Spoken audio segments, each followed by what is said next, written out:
Everybody.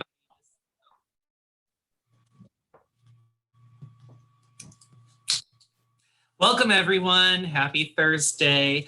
I'm Tom Barry. I'm the Professional Development Chair for the DLN. I'm very pleased to announce this is our sixth session together. They have all gone and been very rewarding, I think, to date, and quite entertaining at times. Today, I'm very pleased to share with you that we have Mark Hefter, who is joining us as our presenter. I'm going to read his bio really quickly for you. Mark is a tax lawyer with over 40 years experience in helping charities, foundations, and their donors address legal and financial issues related to advocacy, gift planning, fundraising strategy, ethics, legal, and regulatory compliance and governance. He practiced with a Big Four accounting firm before attending law school.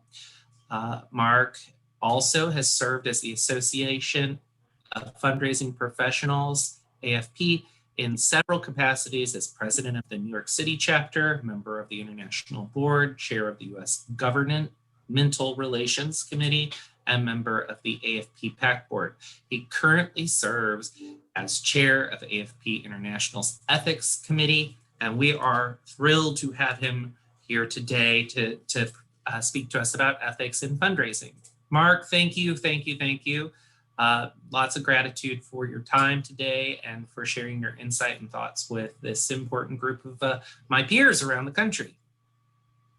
Thank you, and thanks for having me. It's always a pleasure for me to speak about ethics. It's an important topic. I think it strikes at the very heart of what fundraising and what the nonprofit sector is all about, something I'll talk about a little more length in just a few minutes. And it's also, as I think I've told some of you privately, it is an endless source of fascination intellectually and emotionally to me. A lot of people think of ethics as dry, but it's a subject that's constantly changing, constantly evolving, and it also involves, I think, most of the foibles and sinfulness of human nature. So it's a good chance to gossip about our fellow human beings and to dish some nice dirt about what's going on in our world. And for that reason, it's again something I get a lot of personal satisfaction about out of doing, as well as hopefully helping the nonprofit sector more efficiently and more effectively do its mission. We have a relatively small group today, and we're on Zoom, so I would like this to be as much a conversation as anything else. I'm never at a loss for words about this subject or any other, even if I don't know what I'm talking about usually. But so I'm happy to talk if no one else wants to say anything. But I would really encourage you while I'm presenting to ask questions, to raise issues, either in the chat or by holding up your hand. I believe Tula Gogolak is going to be monitoring this. Is that right, Tula? Yes, I will. And Tula, feel free to interrupt me. Again, I don't have to get through this. I want this to be as meaningful and relevant to you all as possible. So if you have questions, please feel free. Let's discuss. I'm going to share my screen now. We have some slides. Take a second, I believe.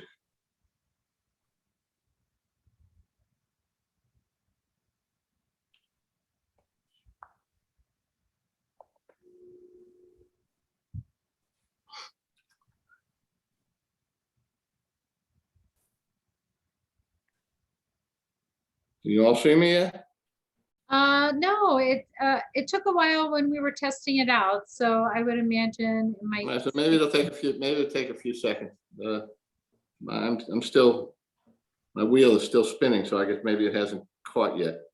But anyway, what I was going to talk about what I was going to talk about, actually, talk about the content of this presentation. I usually, when I speak about these things to a group like yours, I try to define what ethics is. It's a subject and a word that even experts have trouble putting their clear definition on and what it really means. and we'll talk about some of the parameters and what some people think and what the various and sundry opinions are about that. Mark, yeah. can I interrupt 1 second? Sure. I have the original PowerPoint. If you stop sharing your screen, I could share my screen. Oh, that'd be fine. That'd be even better. Excellent. Okay.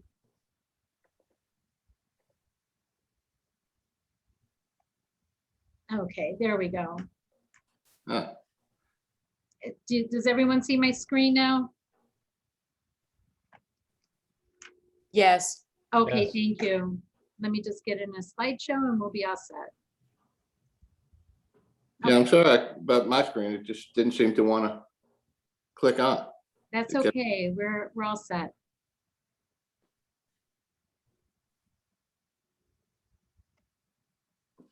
Okay, as I was saying, what we were going to discuss is, what is ethics? Why is it relevant? Something I used to spend a lot of time talking about when I first started talking about this 30 or 40 years ago, because most fundraisers didn't. I think if the last few years, especially the last year with all the events that have gone on, have taught us anything, I think that's a topic that I think we can all pretty much agree on, that this is a very relevant subject to us. We'll then talk about the AFP Code of Ethics, which is the only professional code of ethics that applies to fundraisers, and who it applies to and under what circumstances, and what it says, and what we as a committee of the AFP dealing with ethics and serving not only the members of AFP, but the entire community of fundraisers and nonprofit organizations can do for you. We'll talk about the most common ethical issues that are discussed in the Code of Ethics and what they entail, and some of the common instances. We'll then talk about what you all can do to make sure that your organization, the Easter Seals, is behaving in an ethical fashion, maximizing its opportunities to do so, and minimizing any opportunities that you're dealing with these issues, rather than the important work that you're doing. And then finally, we'll have 2 case studies, and we'll go through those and discuss those and talk about how some of this stuff actually works in practice. But these case studies are based on things that have really happened, and that happen quite often, even to this day. So that said, we'll start the first. What does ethics mean? If you look up in the dictionary, they give you a sort of vague definition that it is a code of conduct or group of rules that govern how certain individuals, usually professionals, conduct themselves in their work or behavior. Well, that's a nice definition, but doesn't the law do that? Is the law a set of rules that govern our conduct and behavior? And some people would say, well, the difference between the law and the ethics is that the law can cover virtually any subject. Our personal lives, our working lives, our communal lives. Ethics usually deals with a much more narrow focus. And that may be a useful distinction, but not everybody agrees with that. There's a tendency these days to look at ethics from another dichotomy, one that I call big ethics or capital ethics versus small ethics or small case ethics, where the small case ethics are the rules of ethics in codes like the AFP Code of Ethics and other ethical codes that affect other professions, and that really only deal with the transactional portion of our lives as professionals and what we do when we're working with the people we work with clients, with donors, with prospects, with users of our services, so on and so forth. I think for years that was the predominant view of what ethics should be like. However, again, in the last few years, we've seen a vast expansion of what most people think of as an ethical issue, the big E ethics, or the all caps ethics. And there's a growing number of people who feel that ethics is really how you conduct yourself in all facets of your life, as a professional doing a certain job. And it means much more than being honest with donors and not stealing money and things like that. It also means treating people with respect, giving appropriate consideration to alternative viewpoints, to recognizing the rights and the interests of other people, to being committed generally to issues of justice, fairness, equity, so on and so forth. And we see, at least on the ethics committee, a lot more of our work being oriented towards this. And if I've confused you, don't feel bad, because this confuses people who've dealt with this subject for 40 years. There is no one real meaning for ethics. It's kind of hard to get your mind around it. It confuses me, quite frankly, sometimes. I have to always ask myself, when I hear somebody come to me with what they think is an ethical complaint, my first question is to ask, does it really rise to that level? Or are we just talking about something that somebody doesn't disagree with, or somebody finds unfair or insulting? And so there's a lot of gray area here. And again, it's a double-edged sword. It's hard to get your mind around it, your hands on this subject. But it's also very, very difficult, very difficult to set one set of standards. And that's one of the fascinating things about it, is that everybody has their own view of what's ethical, what isn't, how far we should go. And this ultimately comes down to a personal or communal choice. What's right for your organization, for example, at the Easter season, in terms of ethics, may not be right for an organization down the street, or one on the other side of town, or one on the other side of the country. So you really need to think about this when you're developing ethical standards and ethical procedures for yourself, for that there really is a lot of gray area here. And it's vital for you all to design something, if you haven't done so already, or if you want to modify what you've designed as a result of this discussion or some other initiatives, to look at what is right for your organization and what is consistent with your organization's other values. Now, again, I'm not going to talk much about relevance. Historically, a lot of people said, why do we even have to deal with this? We're ethical, we're the good guys and girls. We're raising money, we're making the world a better place, we're saving the whales, we're doing all this stuff. We're not doing anything wrong. But ethical issues come up, as we will see in the next few minutes, even when you're trying to do the right thing. It's just the nature of the world. And you don't want to be involved with this for two reasons, I think. One is a practical one. Raising money, running a nonprofit organization, providing goods and services to those in need is a challenging enough business without any distractions.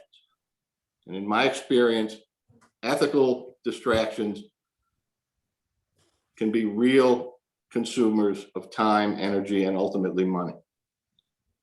And you don't want to be spending those valuable, precious resources that should be used for the good work that you do without it. It will also cost you money, as you see on the next slide, especially in this day and age when everything about everybody becomes public information due to online sharing and social media and things like that. If you do something that people find offensive or immoral or unethical or illegal, everybody's going to find out about it, and it's going to hurt you financially. The third, I think it's more of a psychological or philosophical issue. I think ethics mean more in the nonprofit sector than they do anywhere else in our lives. There are business ethics, but having also been in business and worked with a lot of business people in my life, they tend to take the position that, you know, the principal ethic of business is to make money and to make a profit. And that doesn't mean that anything goes, but that's what they're about. And they mold and sculpt their ethical values in the context of that overall goal. That's really what they're Right, here for for. signature. And Thank you. we're in the nonprofit sector aren't all about that. Obviously, we need money to do what we do. But we're here to promote certain issues, to promote certain values, to promote certain behaviors, to address certain needs. And that in itself is an ethical perspective. And I think people who give to nonprofits, people who are involved with nonprofits in leadership situations, want to know that their organizations are not just talking the talk about this stuff. They're not just saying we're trying to make the world a better place, a fairer place, a more just place, a place where there are less problems, where there's less need and want. They also want to see that they're acting that way. And nothing disillusions a board member or a donor or a supporter or a promoter or a client worse than finding out that that's not happening. So that will hurt you as well. Most of these issues, in my experience, when they come to light, they cost the organization money, they cost the organization friends, and they actually, even if they don't happen to you, I think the whole sector suffers when a big scandal like this happens. Because everybody starts asking questions. Hey, is this the only one doing it? Or is everybody doing it? So moving on.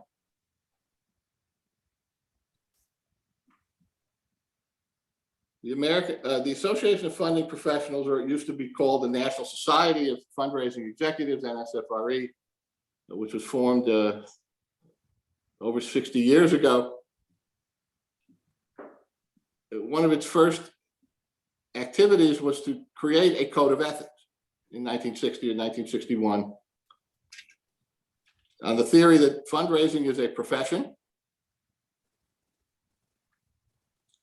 and that as professionals, we, like all other professionals, lawyers, accountants, doctors, even barbers, should be governed by a code of ethical standards that manages our behavior. And the code of ethics has been in existence continuously for 60 plus years now. And when you join the Association of Fundraising Professionals, you don't have to, but if you do, you not only pay your dues to join the organization, you sign a statement saying that you will be abiding by those rules of ethics or the code of conduct. And if you fall short of those standards, you will be subject to discipline, and you agree to be subject to that. And so you might ask, well, AFP has about 35,000 members around the country and around the world. I'm not one of them. So why am I listening to this? Why is this important to me? Well, the AFP ethics code of ethics, again, is the only code of ethics that governs fundraising directly that any of us are aware of in the world. And what has happened is its reach is much, much greater than just to those 30 or 35,000 people who have signed that statement. A number of organizations in their gift acceptance policies or their fundraising policy have adopted the AFP code of ethics. They say, well, when we do our fundraising, we're going to abide by it. There are hundreds and hundreds of organizations all over North America, not just in the United States, but in Canada and Mexico, who have done just this. And if you've done that, it's voluntary, but you've agreed to abide by it. Most people who have ethical dilemmas, and they're looking for answers, saying, well, what do we do if we have this problem? We're basically the only game in town. They come to us because they know we have experience with this, they know we have a long, long record and history of having dealt with these issues, and we might have answers for them. And so the reach of the code of ethics is much, much greater than just to the members of AFP. And we understand that at AFP, and we also want to encourage ethical behavior in all aspects of fundraising and the rest of nonprofit operation. So we encourage a much, much wider use than just to the members of AFP. And so we have a committee, an international committee made up of people from all around the world. I have the privilege of chairing that committee this year. And we basically do four things. We are the keepers of the code. We're going to talk about what the code says in just a couple of seconds. We are the keepers of the code. We check it from time to time and update it as necessary. The last time we did so was in 2014. I asked a select working group to take a look at the code this year in light of some historical developments that happened in the last couple of years. I asked them if the code is still relevant. Does it need to be changed in any way? And if so, to make suggestions about what those changes ought to be. And they're going through that process this summer, and hopefully they'll have an answer for us by September as to what, if anything, we need to do. So we maintain the code. We also enforce the code. When we find out that someone has done something that might constitute a violation of one of the 25 rules of ethics, we have a process that we go through. Similar, but not the same, as a legal process to investigate, to let every person with an interest in this matter be heard, afford everyone due process. And then we examine the evidence, decide whether a violation has occurred, and if so, what to do about it, what sanctions to impose.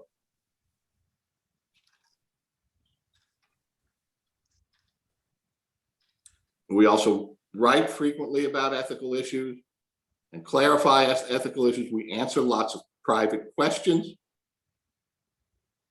People submit inquiries to us all the time, almost every day, in confidence about something they're dealing with.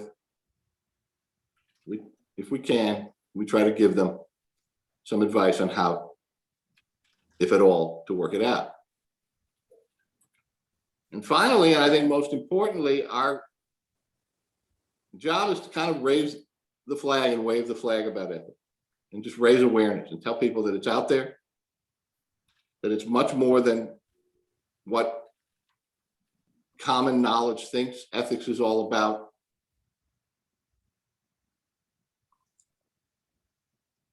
And in hopes that we do that, we will help maintain the integrity of the fundraising profession, the integrity of the nonprofit sector, and allow them, those who pursue those activities, to do the work that they do as efficiently and as focused manner as they can. And again, I encourage all of you, if you have questions about ethics, you can come to us, again, in confidence. And part of our job is to answer those questions. So, what does the code say? The code is, again, divided into 25 sections. And those sections are in turn divided into 4 or 5 subgroups. And they deal with the ethical dilemmas that come up most in fundraising. The first one is the one that we historically, although not so much of this in the past year or two, but historically have dealt with most, and it's fundraiser compensation. And the rules of ethics in the AFP code provide that compensation must be reasonable relative to the work being done, the expertise of the person doing it, the value that's being brought by that person to the organization. And the code also prohibits performance or incentive-based fundraising to the extent that commissions are awarded based on the amount of money raised. It does not mean you can't give bonuses. It does not mean you can't provide other incentives for people to do harder work or to reward excellent performance. It just cannot be a percentage of the money raised. So you can't, if you want to comply with the code of ethics, say, I will pay you X, and if you raise Y dollars, I will pay you 10% of that amount.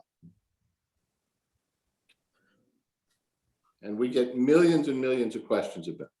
Not just about fundraisers, but about vendors, in connection with outside consulting work and other types of performance. But the rule is very simple and straightforward.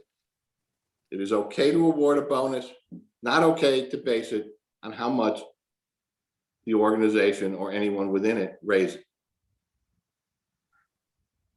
The second ethical dilemma is donor privacy, one that has taken on an increasingly large role over the years. This was sort of thrown in as an afterthought 50 or 60 years ago. It's now a major part of our work. The Code of Ethics say that what you receive in terms of information from your donor is private. It's confidential. It also belongs to the organization, not you. So you can't take it to another organization when you go somewhere else, to another fundraising charity. And you can only use this information if the donor gives his or her prior consent to that. You, as an organization at the Easter Seals that has an interface with healthcare, have an additional legal obligation that affects your ethical obligation here. You are, in many respects, because you do provide healthcare and quasi-healthcare services, subject to the federal law, HIPAA. I'm sure you're all familiar with it. That says essentially the same thing, that patient information is confidential. And it does not leave the offices or the lips or the files of those who provide health care. As I'm sure you all know, you have to maintain distinct separation under HIPAA between your fundraising and your providing of services and goods for that reason. And that also factors into this. And again, this comes up in strange ways. I represented another healthcare organization for years, used to put out fundraising newsletters. And like all fundraisers, they want to tell happy stories about things they did for their end users that fulfill their organization's mission. And they did this, again, with the permission of the people who were being served. And they even, and they went a step further and they did it anonymously. So they would use the first name of a person, or they'd make up a name, or they'd use the name and an initial. And many years ago, someone did something nice at that organization for someone named Nancy. And another person for whom the organization had done something nice, who was also named Nancy, got on the phone and said, "You shouldn't have told my story without my permission. And I'm going to sue you." And we managed to convince this woman, after a lot of discussion, that it was a different Nancy. But these things come up. So you have to be very, very careful in your business, especially about donor privacy. The next dilemma is donor restrictions. Increasingly, especially as you get into the major gifts realm more and more, and that becomes a greater percentage of overall fundraising overall. There are people who now say that it's between 80 and 90% of fundraising revenues come from major gifts. Donors want to be more and more involved in their giving. And they establish benchmarks, and they establish conditions, and they establish all sorts of things that they want the charity to do. And again, the ethical rules are basically a restatement of the legal rule. If you agree to do this for a donor says, "I'll give you money if you'll do X, Y, and Z." you have made a legally binding contract and you are bound by it. And you must do X, Y, and Z. And if you don't, you'll have to give the money back, or something other than that, not nice, will happen to you. The classic case is the case I cite here in the slide, the Barnes Foundation, which some of you may be familiar with. A doctor named Barnes, who was a collector of Impressionist art very early on in the early part of the 20th century in France. He met a number of famous painters, Picasso, Matisse, and others, and bought some of their early works for a song. And it was subsequently worth a fortune. He basically, when he died about 30 years ago, created a foundation which established his house as a combination art museum and art school for minority students. And he put so many restrictions in his will on how he wanted this thing to operate that after about 25 years, the board of the foundation made a deal with the Philadelphia Museum of Art to basically give them the collection, sell the house, and have the collection be displayed on that main drag in Philadelphia, whatever it's called, I think Benjamin Franklin Boulevard, that shows all the other museums in Philadelphia. And several people sued saying, no, Barnes didn't want that. He wanted this to be in his house. He wanted it to be just so. He left 200 pages of instruction. And it finally went to the Pennsylvania Supreme Court that said, we're going to have to disagree with Dr. Barnes and his instructions, because if we make the organization do everything they want to, they're going to go out of business. And that's not what he wanted. He wanted this thing to continue. So the house was sold, the collection moved, and it's now open to the public, and the school is still running, fortunately. It wouldn't have had they followed the rules to the letter. Again, this litigation took the better part of 10 years. You don't want any part of it. And so when I tell people how to comply with these rules of ethics, I don't give them what I would call the textbook answer. Say, if you make a deal, you got to live with the deal. The advice to give is to tell people, don't make a deal if you don't think you can keep it well. You have to ask yourself very carefully, what are the consequences of my agreeing to certain provisions in a donor contract? And can we live with that over the long term?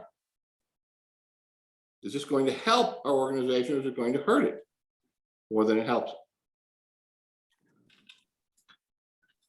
I hope your donors don't have any of these weird kind of restrictions, but again, it's something I found in my business over the years on an almost daily basis.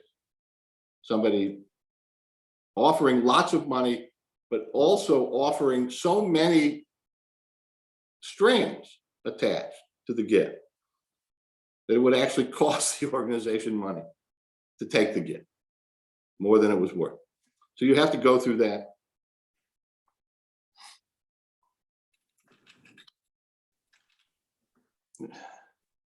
I saw something come over the chat that how do you politely decline a donation? Yeah, just like they used to say about back in the 80s, just say no. Thank you, you're being very generous. Well, the first thing I would do before that is to offer them as many alternatives, to say, how much of this do you really need? Can we do something different? Can we point you in another direction? Can we take out some of these things and find out what you can live with? And you go through that, and you negotiate and you negotiate, and you finally get to the point where you know this just isn't going to work. You have to say no. You say, I'm sorry. Our organization was formed to do this, that, and the other thing, and this just isn't consistent with our values. What I have done with people like that, when I've been involved on behalf of clients in negotiating, is I actually tell them where they can go to other organizations to do this. I know you all as fundraisers would have my head for that. But I think there was a follow-up question: what happens if saying no harms the relationship? That goes a long way to ameliorating the relationship in the long run. That if you tell them it's not them, you can't do it. I think this will also come up in a few minutes when we do the one of the two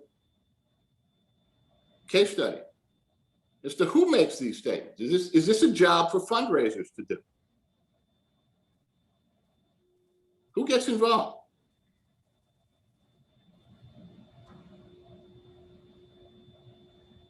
I hope that answers the question.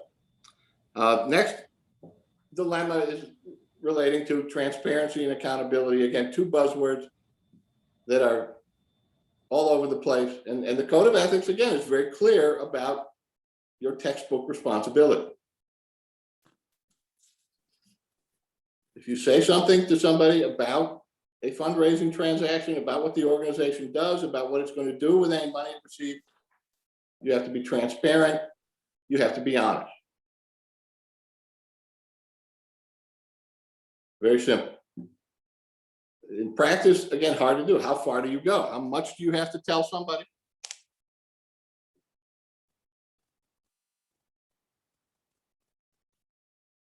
How honest do you have to be? These things change from case to case. And I could keep you here until 2 o'clock this morning telling you stories about this, but we need to move on. The next dilemma is conflicts of interest. Again, another big issue. We've all seen this term. A lot of us think we understand what it means. A conflict of interest is any personal interest or feeling or relationship that you may have that would impair your ability to do the best you can for your organization and its value. When you work for the Easter Seals as a fundraiser, your first and only loyalty is to the Easter Seals.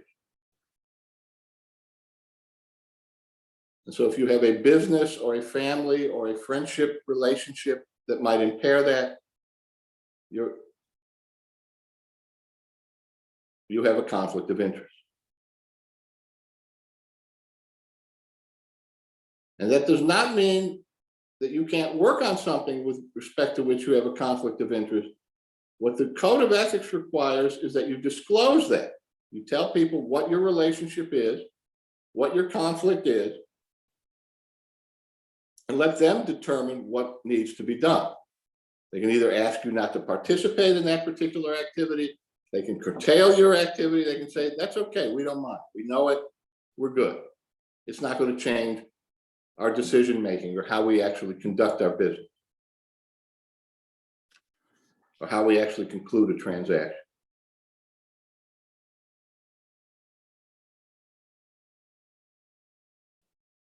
The next ethical dilemma is not in the code. It's what I call the new frontier. Again, it's been 7 years since we've changed the code. And a lot of things have happened in 7 years. We have seen an explosion of social media. We have seen an explosion or an expansion of what's happened to the nonprofit world in terms specifically of the lines and borders between it and the for-profit world being deteriorated. You have things like Amazon Smile and Red and other partnerships. You see more and more people from the private sector, particularly the finance sector, coming into management of nonprofits. And they think that running a nonprofit is just like running a hedge fund. I don't have to tell you all it isn't.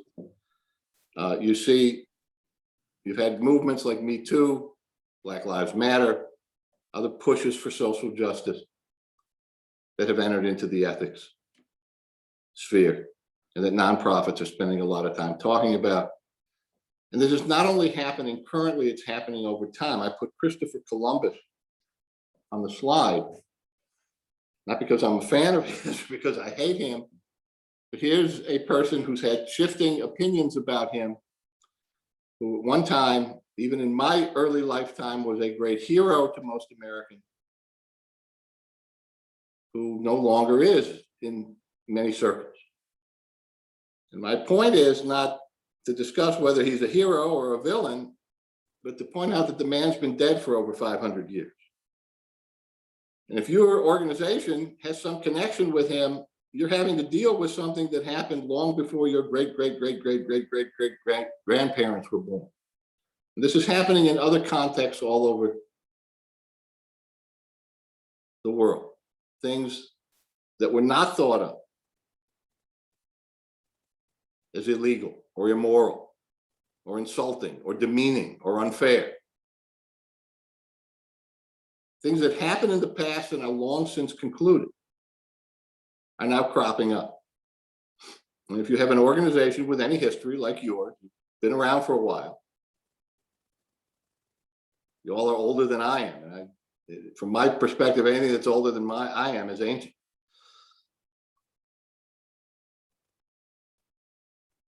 You may have some associations with the past, again, through no fault of your own. They were perfectly acceptable back then that you may have to deal with. And these are the issues that committee that I asked to look into the code are dealing with primarily. They're looking at what these effects on our ethical practice, what, if any, there are, and should the code be expanded? Or should there be other documents, like a nonprofit employee's code of conduct, or a board member's code of conduct, or a donor code of conduct, or a fundraiser's bill of rights? Certain things you should expect not to have to deal with as a fundraiser, like harassment or abusive behavior. I have no idea what they're going to come up with. They're going to have their discussions and report again in the fall. But these are things that we're getting questions about. I would think, from my perspective, this is certainly more in the big E ethics than the little e, but it's coming at us. Stay tuned. Believe me, if there are any changes, we will publicize them very clearly. So what's next? Now that you know what's in the code, what might be in the code, let's answer the real important question. And I always say there are two answers to every ethical question. The first one is what I call the textbook answer. What does the code, or what does the law, or what do the rules provide? And the second one, which is much more interesting, much more difficult to answer, but much more relevant. All right, so now that I know that, what do I do? How do I operationalize this? How do I move on? How do I get this behind me so I can get it on with the important job of raising money and making sure that money gets used to promote our cause? And again, there's no one way to do this, but I'll give you 2 or 3 suggestions. That if you want to be involved in making sure your organization doesn't have to deal with these issues, I would suggest creating a system, a set of policies and procedures that you regularly resort to look at this and be mindful of these things. Make sure, and again, before I say the second thing, make sure that those policies and procedures work for you. The common thing to do when you get a project like this, you go to the organization down the street, ask, did you do this? Do you have any ethical rules? Do you have policies and procedures for accepting gifts? Do you have an ethics committee? Can we see your documents? And then you just take them, change their names for yours, and go on. And again, if you have the exact same values and the exact same tolerances for these kinds of things, that's okay. But very few organizations are identical. In fact, none of them. So make sure that if you use forms, they work for you. They are consistent with your values. They are consistent with the values of all of your constituencies. Make sure you consider all your constituencies. This, again, should not be something in the terms of big ethics that applies only to the fundraising staff. It should apply to the board, all employees, anyone who has any contact with donors, prospects, clients, users, whatever you want to call them. You may have constituencies outside those groups, experts, advisory board, advocates, supporters.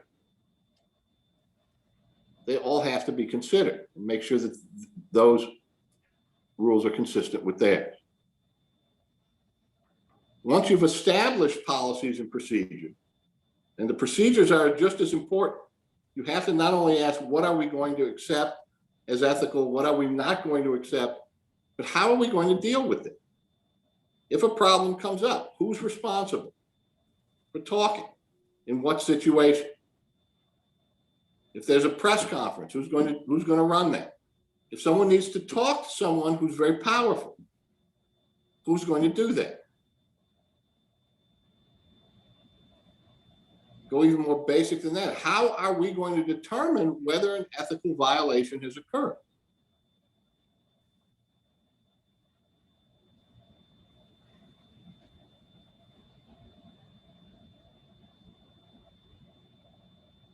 Third thing is, once you've done this, use them. I can't tell you how many times I've gone through a process with an organization, spent months developing ethical standards, forming committees, creating policies and procedures, and then come back 2 years later only to find out that that committee never met. Those documents are collecting dust. You've got to take them out every so often. Make sure you're thinking about these things when you're dealing, particularly with big donations and big transactions that are likely to draw some scrutiny in the press or on social media.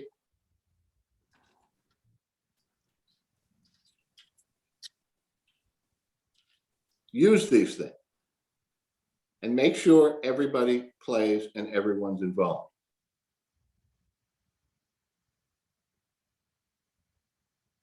Again, don't just give this to the same 4 people who have all the management jobs. One of the most helpful things in developing a good perspective on ethics is to have as many different perspectives at the table as possible. All different levels, all different ages, all different backgrounds. You'd be surprised how different people perceive these matters differently. They all bring something special and vital and important to the discussion.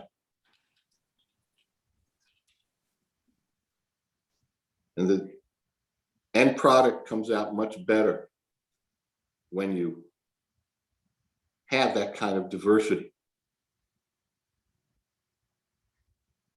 in your program. Again, make sure everyone participates, not just the staff. If you're not doing it already, you should be doing board training on ethics, getting your board to sign off on a standard of ethical behavior. Your non-fundraising staff should be involved with it.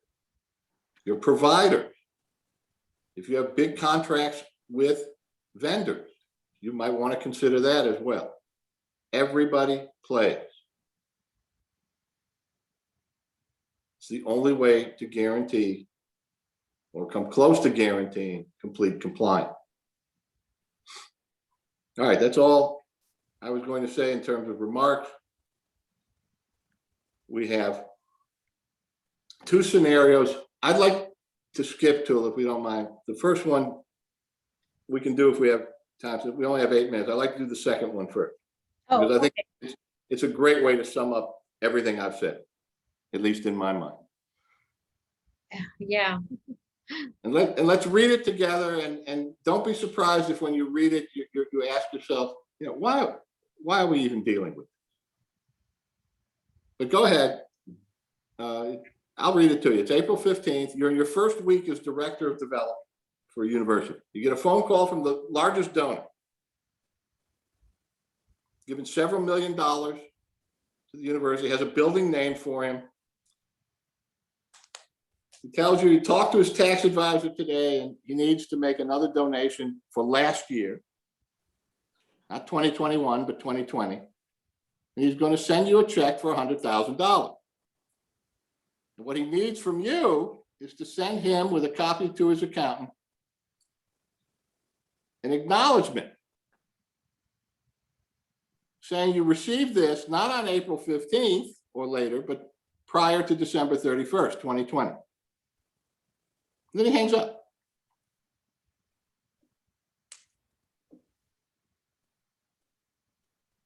What do you do?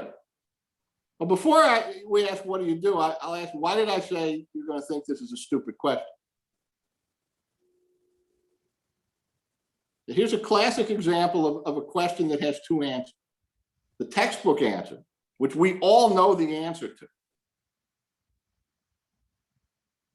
What's the textbook answer to this question? Yeah, just say no. Yeah, this is, you know what's going on here. The person is asking you to participate in, to help him commit tax fraud. It's not only an ethical dilemma, it's a legal dilemma. If you're found to have participated in this on the Internal Revenue Code, you can be fined, you can be sent to prison. Your organization can lose its tax exemption.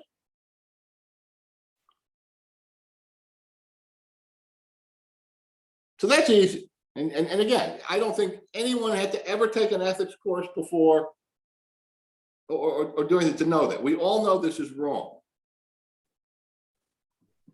So somebody asked, what if you get the same call on January 5th? Anyone want to take a crack at that? I would still call the CPA, and I would push the responsibility back on the CPA because they can lose their license. Yeah, it's the same answer. December 31st midnight means December 31st midnight.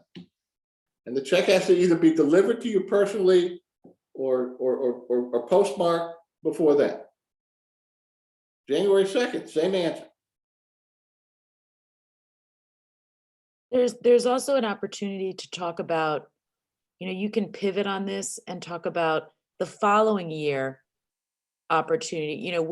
We're so pleased that you chose our organization to invest in, and let's talk about how you can invest in our organization the following year so that we're set up for success, both of us, from a tax perspective, and of course, in terms of investing in our mission. That's a great answer, and you're getting to the heart of it. And people who see this sometimes ask me, why do you even include this? This is so simple. A third grader could figure this out. And the textbook answer is the third grader could figure this out. But the question is, you are a brand new employee. You probably never met this person. You get a call.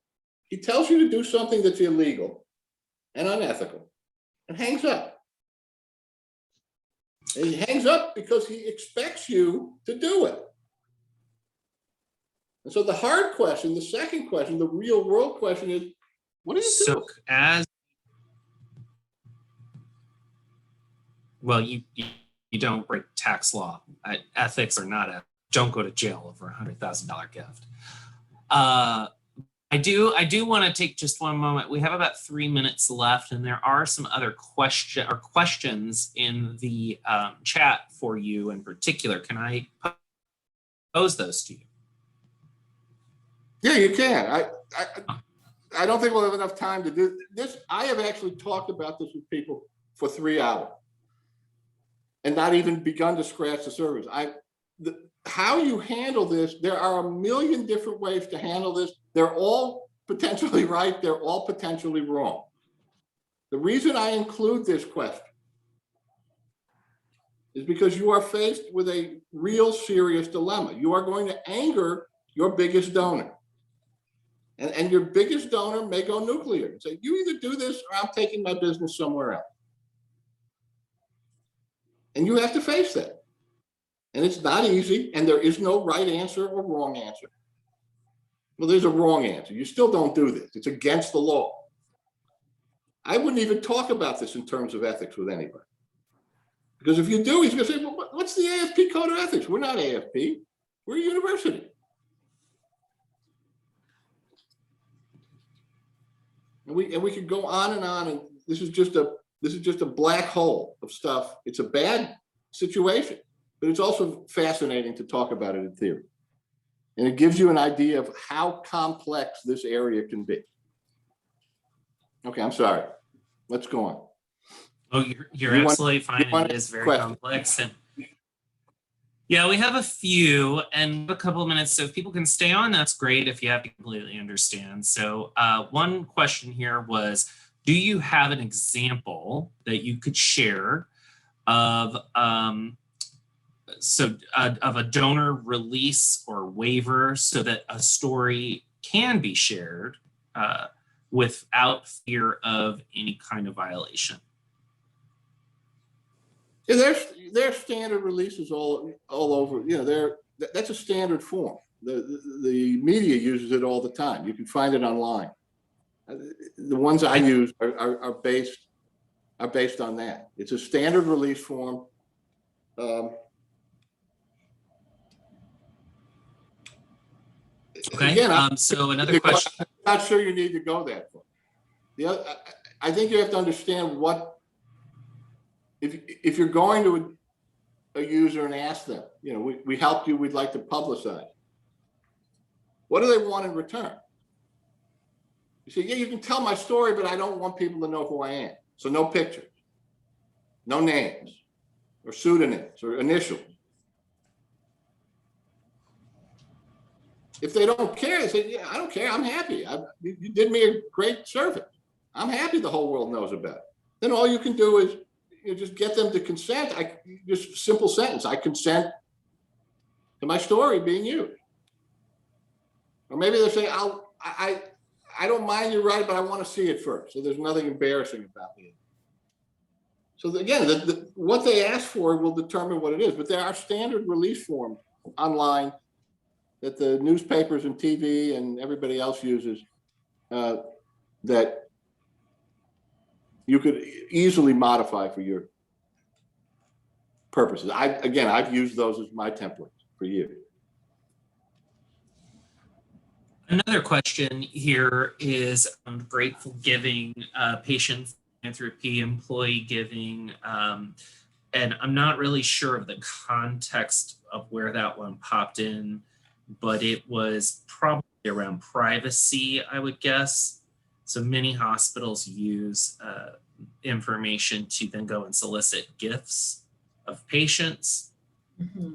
Jennifer, if you're still on, maybe you can Yes. question. Yeah, it was at that time with the privacy and proprietary and not sharing out, and in particular it was mentioned outside of the department, but I know that's always a challenge, and I don't know if anybody else in other affiliates use that for our kind of grateful client type of thing, but we've struggled with that from a discussion standpoint as well.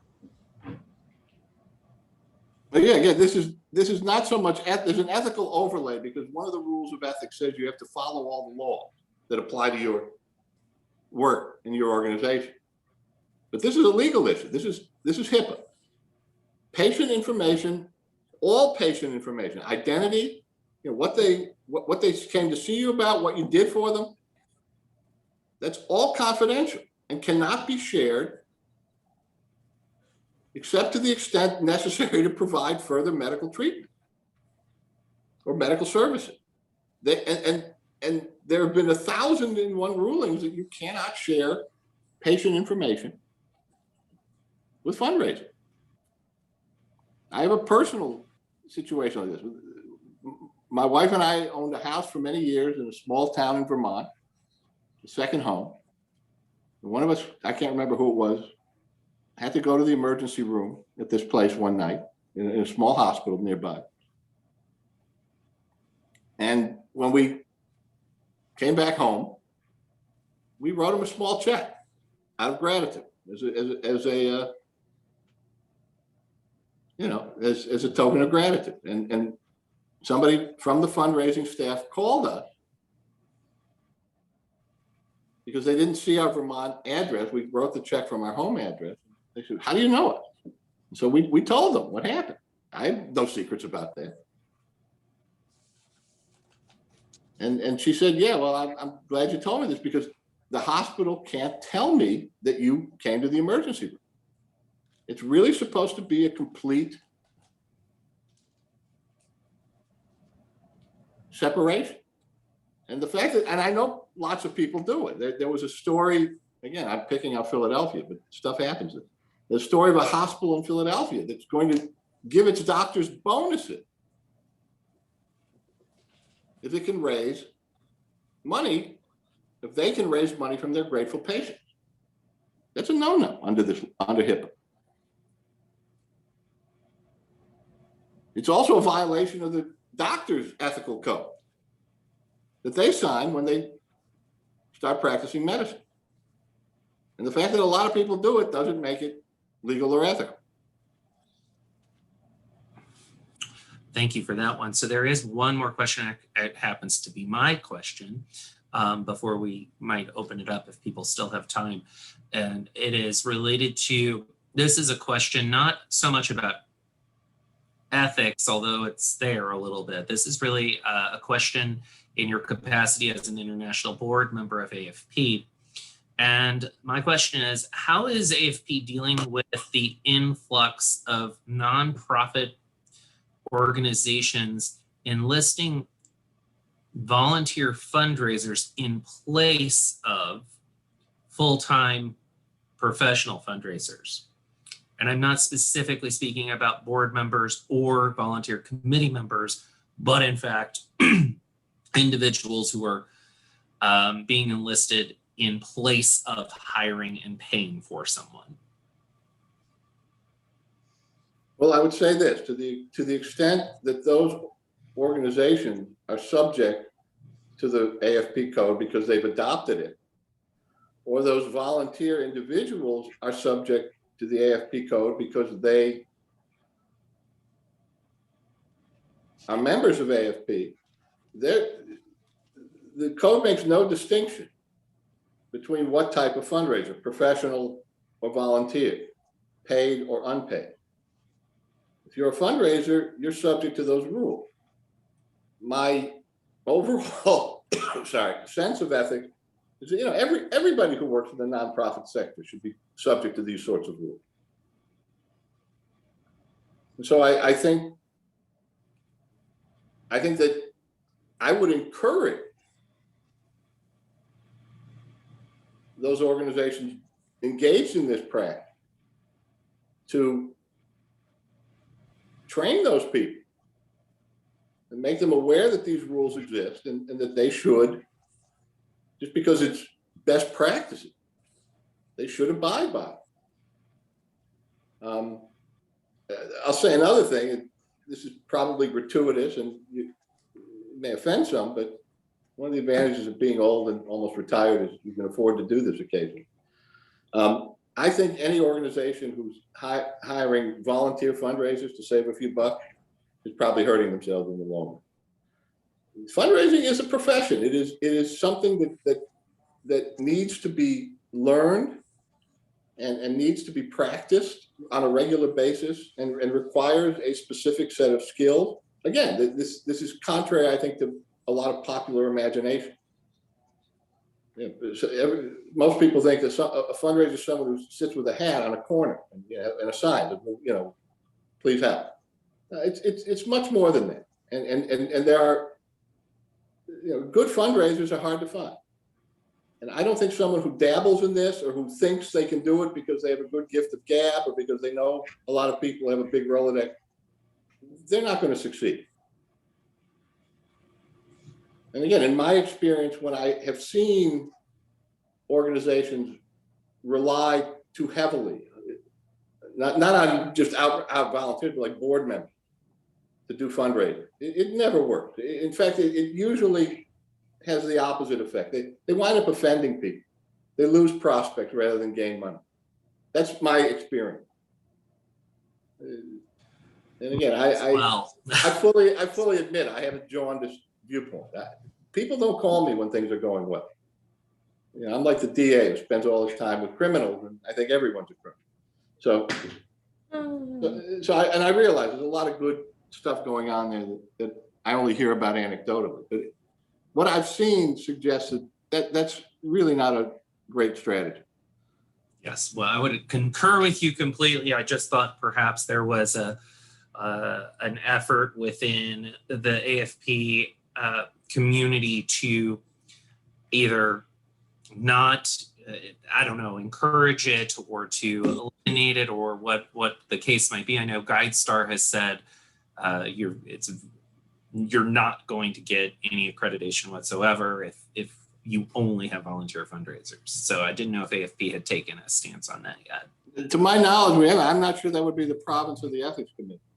Well, right. I was asking you as an international or as a board member, take your other hat off as the committee chair. I assume you're a board member also.